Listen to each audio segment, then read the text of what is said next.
100 বছরের নফল নামাজ, 100 বছরের নফল রোজা, আপনি এটার সব আপনার অ্যাকাউন্টে জুমার দিন মাত্র 4টা কাজ করার মাধ্যমে আপনি পেয়ে যাবেন। কোরআন হাদিসে বহু ফজিলতের কথাই বলা আছে।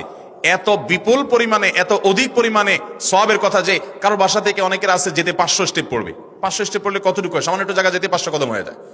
অনেকের বাসা থেকে যদি 500 কদম পড়ে 300 কদম হয়, তো সে এই 500 বছর নফল নামাজ, নফল রোজা, রাত ভর দিন ভর করার সব, কন্টিনিউয়াসলি করার সব, মাত্র এই মসজিদে গেল আসলো, এই 4টা শর্ত পূরণ করে সেটা সবটা পেতে পারে।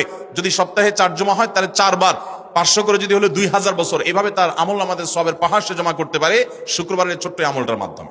1 নম্বর গেছে বেশি বেশি দুরূদ পাঠ করা, 2 নম্বর হলো জুমার দিনে ফজর নামাজ জামাতের সাথে পুরুষরা পড়া, 3 নম্বর হলো সূরা কাহাফ পড়া, তেলাওয়াত করা, আর 4 নম্বর হলো এই 4 শর্ত পূরণ করে মসজিদে আগে আগে গিয়ে সুন্দর করে খুতবা শুনে চলে আসা।